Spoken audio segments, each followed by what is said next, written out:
Hi, I'm Rahel Philipose and you are listening to Three Things, the Indian Express News Show.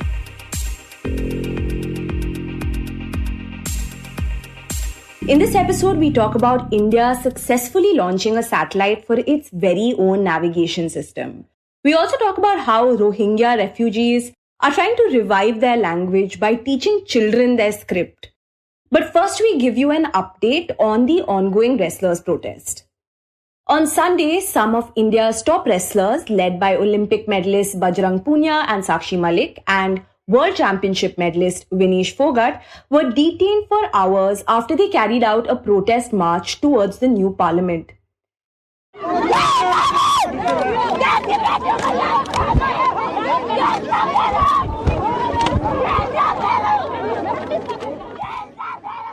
As we have discussed in previous episodes, the wrestlers have been protesting against Wrestling Federation of India chief Brij Bhushan Sharan Singh, who is also a BJP MP, and who has been accused of sexual harassment by the wrestlers. Now, Sunday's Parliament March was a turning point in the wrestlers' protest that has been going on for months now. Because after the march, the wrestlers announced that they would immerse their medals in the Ganga River in Haridwar in protest. But eventually they decided against it. Meanwhile, two top international sports bodies, the International Olympic Committee or IOC and the United World Wrestling or UWW, stepped in and supported the protesting wrestlers. In this segment, the Indian Express's Mihir Vasavda joins us to talk about what had happened since Sunday's march. So Mihir, to start with, what prompted the wrestlers to announce that they'll be immersing their medals in the Ganga River? So the events that unfolded on Sunday, those are seen as the final straw. I mean, before the rally to the parliament on Sunday morning, the previous night on Saturday, it's believed that one of the wrestlers, Sakshi Malik, and her husband, who's also a wrestler, Satyavat Karyan, they held a meeting with one of the high-ranking union ministers, and it failed to get any satisfactory outcome. So the combination of that failed meeting on Saturday night and the events that transpired on Sunday, as well as the Delhi police's decision to file an FIR against the wrestlers, not allowing them to protest further at Jantar Mantar, these were seen by the wrestlers as the final straw. They were kind of cornered into making drastic decision, and that's how they eventually decided on throwing away their medals into the river. Right. And Mihir, here we're talking about some of India's top wrestlers, right? They've brought home so many medals over the last few years. But now they wanted to immerse these medals in the Ganga. So what sort of message does that send out? So the wrestlers in their statement, the joint statement that each one of them had put out on their social media handles, there was a line in the statement which summed it up perfectly. It said that the medals are their life and their soul. And that's pretty much accurate because that's the only thing they've worked for their entire lives. The medal is a symbol of everything that they have done from the time they've begun wrestling. In these cases, all of them were 4, 5, 6 years old, not more than that, when they started wrestling. And we've seen each one of them overcome struggles of various kinds, be it financial or overcoming their own mental struggles through the course of their careers. And each one of them has had their own story to go out there and win a medal. So for them to reach a level where they were willing to throw away those medals, I mean, a lot of athletes who haven't yet spoken up publicly about it, but they've all said privately that it requires a great level of frustration as well as courage to do what they're doing. Right, but in the end, they didn't actually end up immersing these medals, right? So what prompted them to change their mind? So, two things. So, there was a cup leader, Naresh Tiket, who reached there pretty late in the evening. When he got to know that the wrestlers have taken this decision, he left for Haridwar where the wrestlers were about to immerse their medals. He reached there, he tried to convince them, and he did convince them to hold on for 5 days. That's the ultimatum that the wrestlers have given. And at the same time, the wrestlers have told the Indian Express that they also received a call from a minister from the government, and they have assured that they will try to address their concerns and some kind of a solution will be reached. So those were the two main reasons why they decided against it. Right. And soon after that, we saw these international sports bodies come forward and condemn how the wrestlers have been treated. So what did these bodies say exactly? Right. So the two sports bodies that we are talking about, the first is the United World Wrestling, which is the global governing body of the sport. And they have highlighted three things. One, they've condemned the treatment of the wrestlers on May 28th. Two, they have expressed their disappointment over the lack of communication or the lack of clarity over the state of investigation against the sexual harassment complaints which have been leveled by the wrestlers against Brij Bhushan Sharan Singh. And the third is a far more serious one when it comes to the overall wrestling situation in India, because they've said that if the elections to have the new council in place, to have the new precedent in place at the Wrestling Federation of India, if it's not completed within a stipulated period of time, they won't hesitate to suspend India from world wrestling. And that would mean largely that the Indian wrestlers going forward in international tournaments, they won't be able to wear the Indian colors, the Indian flag won't be displayed at events, and they'll largely be competing as neutral athletes. And the other world body that has spoken up, it is the International Olympic Committee, which is far more significant. And their statement, which also speaks very strongly against the May 28 actions by the Delhi police of detaining the wrestlers and dragging them into a van, they have said that those are very disturbing visuals. They've also asked for a speedy follow-up to the complaints against Brij Bhushan Sharan Singh. They have said that there has to be criminal investigation as per the law of the land. And they have supported the United World's Wrestling decision to whatever decision they take regarding India. They said they'll support that. And Mihir, could you tell us the significance of these two sporting bodies speaking up? So this is significant largely because India in October this year is going to host the International Olympic Committee's session in Mumbai. That is equivalent of a sports G20 summit, where among other things, the government is hoping to pitch India as a candidate for hosting the 2036 Olympic Games. So in that context, the statement by the International Olympic Committee becomes very significant. Okay, and what does the WFI chief, Brij Bhushan Sharan Singh, have to say about all of this? I mean, Brij Bhushan Sharan Singh hasn't spoken to us directly, but we have seen his comments in the electronic media where he is basically saying that the wrestlers went to Haridwar to throw their medals into the river, but they handed it to Naresh Tikait, and that says a lot. So that's Brij Bhushan's version of events. And in the past, he's labeled, he said that these medals are worth 15 rupees. So those are the two comments he's had regarding the medals and the attempt to throw. Okay, and Mihir, what about the case against Brij Bhushan? Is there an update on the FIRs that the wrestlers have filed against him? So the Delhi police dated a Delhi court and said the statements of all complainants, of all the victims in this case, they've been registered under section 164 of the CRPC. And the investigation is still going on. And the next hearing, the court has kept it on June 27th. So perhaps we'll know the status then.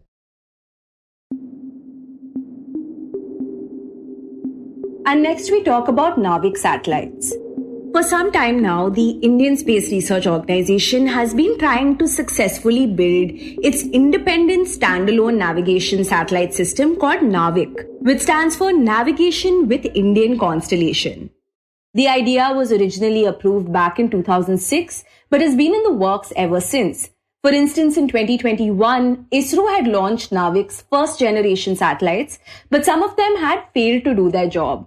And so a second generation of satellites were created, the first of which was successfully launched on Monday morning.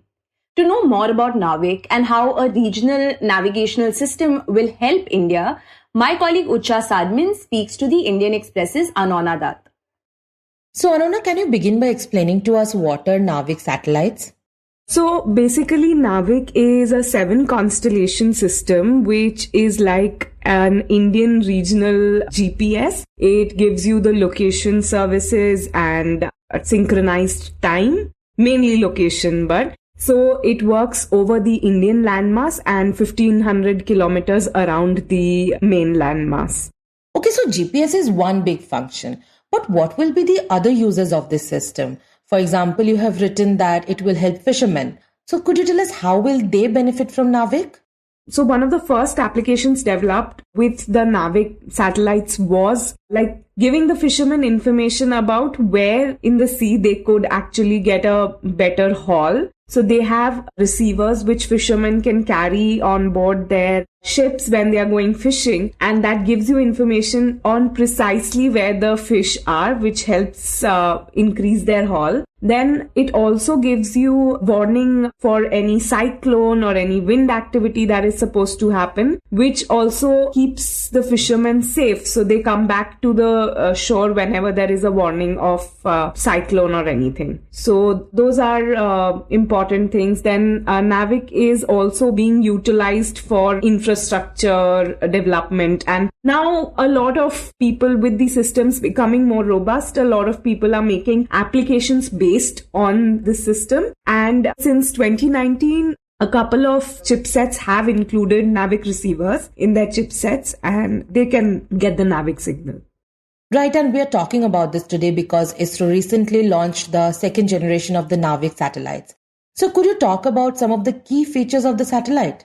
So the second generation NavIC satellite, it has been given a new name. NVS-01 is the one that was launched on Monday. The previous generation of satellites were named IRNSS for Indian Regional Navigation Satellite System. So those satellites are still in space. Some of them are not functioning properly because of faulty atomic clocks on board, and some of them are nearing their end of mission life. So according to the ISRO chairperson, he mentioned after the launch on Monday that 5 satellites in this new second generation would be sent to make this constellation fully operational. Now, the new satellites have one of the most important inventions that India did, which is a rubidium atomic clock. So once the atomic clocks on board the other satellites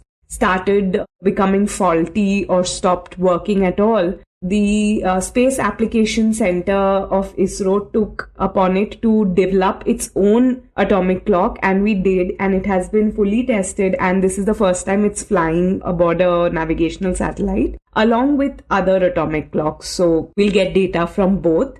Okay, so before the rubidium atomic clock, the previous atomic clocks that are there in the first generation satellites, they're not Indian made.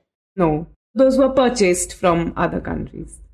Right, in Anonna, the NavIC is regional navigation as opposed to global satellite-based navigation systems like the GPS. So what advantages can NavIC offer compared to the global ones?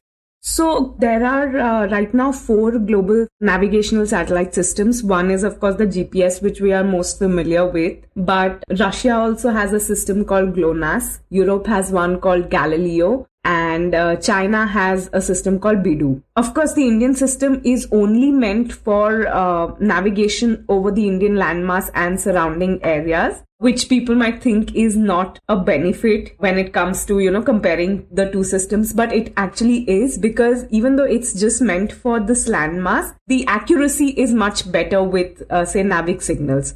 So the most important bit is that NavIC uses some of the satellites which are in geostationary orbits, which is basically, orbits which are like, say, 36,000 kilometers plus orbits. And the satellites move at the same pace as the Earth. So they are always facing one particular point on the Earth at all times. Say India. So the satellites are constantly looking over India, which means that the signals are coming directly over the landmass instead of at an angle, which is what happens with GPS signals. So one benefit is that, you will receive NavIC signals much better in, say, a crowded, dense area or a forested area or a valley where other signals might have difficulty penetrating. It will also become much more accurate. So right now, India is also setting up these ground stations outside of India to triangulate the signals better. And once the whole constellation is operational, more receivers are available. A lot of this data will make it much more accurate to the point of, giving data at 5-meter accuracy.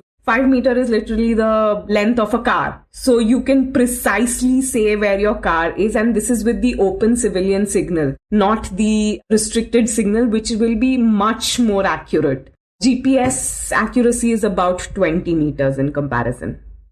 Okay, so getting accurate location of objects and places is a benefit. But could you talk about some of the challenges that NavIC may face? Because, we have already seen atomic clock failures in the past. So what are the challenges can we expect to make the constellation fully functional?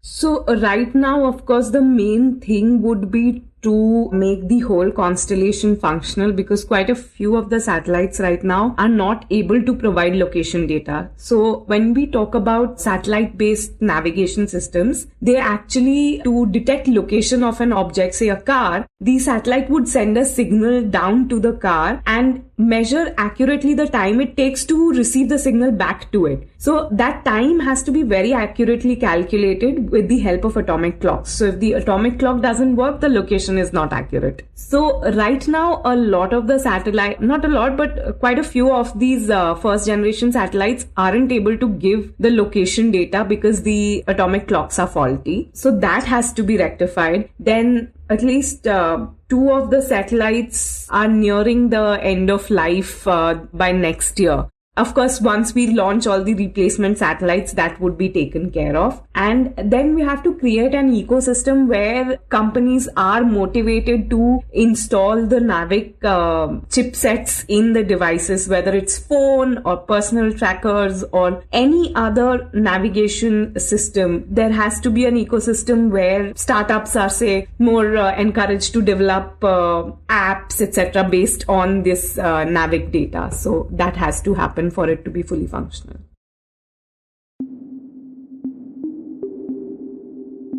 And in the end, we talk about the Rohingya, who are the world's largest stateless ethnic group. For decades, they have endured systematic discrimination, disenfranchisement, and targeted persecution in Myanmar. In fact, the Rohingya people in Myanmar were restricted from accessing education as well, including learning their own language. Now, since 2017, more than 700,000 Rohingya have fled to the neighboring countries like Bangladesh and India to find safe havens, and a lot of them have been struggling to learn their native language. But now a WhatsApp group is helping many such refugees, including children, to connect with their mother tongue once again. Recently, the Indian Express's Esha Roy visited a refugee camp in Delhi NCR, where Maulvi Muhammad Ismail has been learning from this WhatsApp group and teaching the children in the camp in a bid to pass on the language to the next generation. And to know more about how he is teaching the children and the significance of such an initiative, here's Utsa again speaking to Esha in the segment. So Esha, can you first tell us what led Maulvi Muhammad Ismail to teach these children in Faridabad? So, like most of the Rohingya refugees, Ismail has also had a checkered journey that's led him to India. He left Myanmar in 2007. And one of the reasons why he left, apart from the massive oppression, of course, because he wasn't being able to study or get any form of education in Myanmar. The Rohingyas have a different language from the Burmese, which is the Rohingya language. And none of classes and schools in Burma conduct their teaching in this language. And the area in which Ismail lived, there were also no madrasas. So there was really no avenue for him to continue learning apart from his primary education. So he left for Bangladesh, and from Bangladesh, he eventually arrived in India. And what happened in 2019 was that Ismail, who is a Maulvi, and he received some amount of Islamic teaching while he was in Bangladesh, he joined a WhatsApp group which is teaching the Rohingya script. And he realized that this was an opportunity for him to pass on the script to the younger generation. And because Rohingya has been primarily an oral script, an oral language, I mean, the script was only devised in the 1980s, there was really no way for the Rohingyas to communicate in the written word, which is so important for the identity of the people. And now that they have been displaced from their homeland, it becomes even more important, like Ismail was saying, for them to maintain an identity, for them to stay close to their roots, and for them to have some sort of dignity and respect as a community. And that's why he decided to pass this knowledge on to the next generation. Right, and you have visited the camp and the school. So can you tell us if Ismail has the infrastructure to run a school there?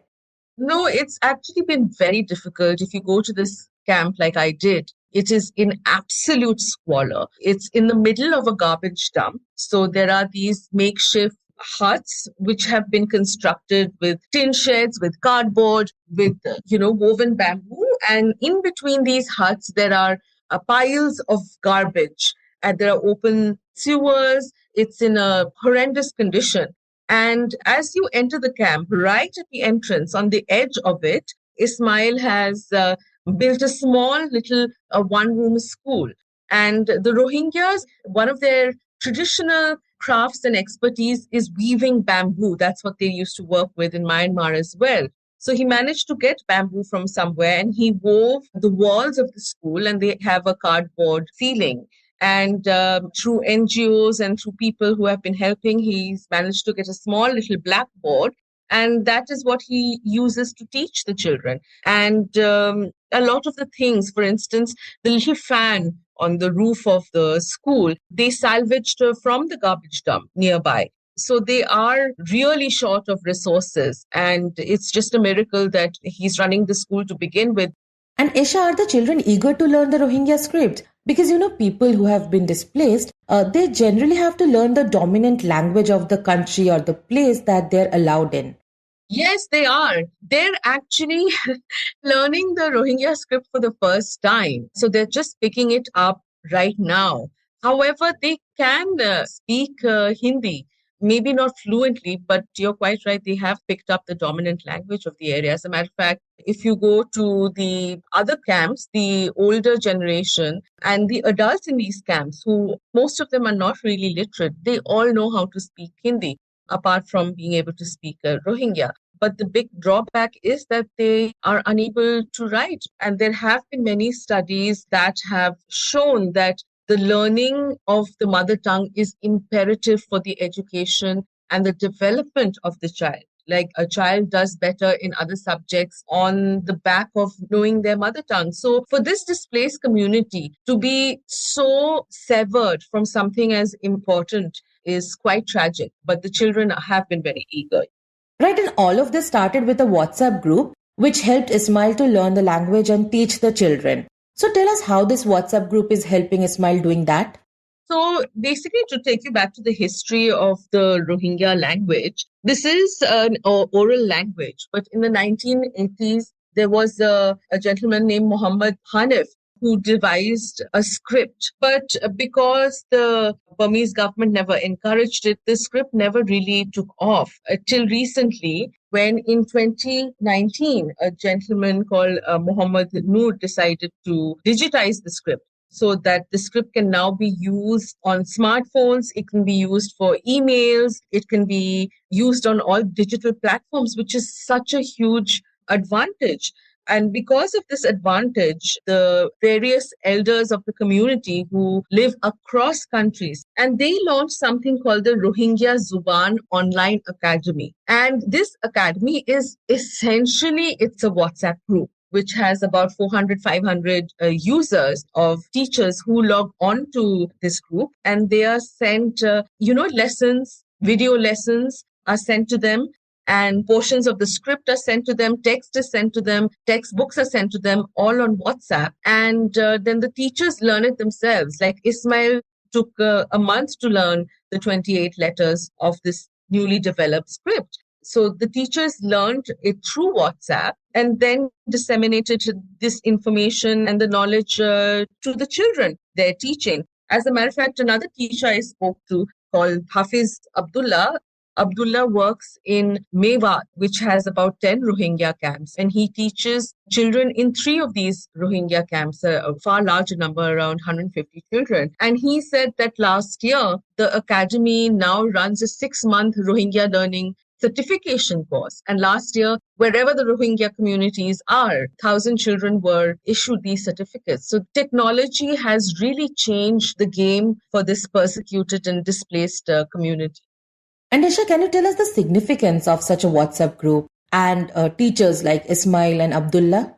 Yeah, so, there's an interesting article published last year in the Human Rights Review. And the authors of this very interesting article, they have made a case of how not prohibiting a particular language to be taught or learned is a huge human rights violation and should be included in the UN Charter of Human Rights. A Rohingya activist, Tun Khin, who is affiliated with the Burmese Rohingya organization in the United Kingdom, has said that centuries of Rohingya culture have been destroyed through the government policies in Myanmar and through genocidal violence. And this includes attempts to erase the Rohingya language. So the language is so deeply interwoven, not only in the culture of the people, but with a community and its identity. So a part of the genocidal violence includes the eradication of the language as well as the people. So what teachers like Ismail and Abdullah are doing is actually not just restoring the heritage of language, but also as a movement of resistance to try and ensure that their identity is not erased entirely. So language is very intricately interwoven in the dignity and the human rights of a community. You were listening to Three Things by the Indian Express. Today's show is hosted by me, Rahel Philipose, and written and produced by me, Rahel Philipose, Utsa Sarmin, and Shashank Bhargava.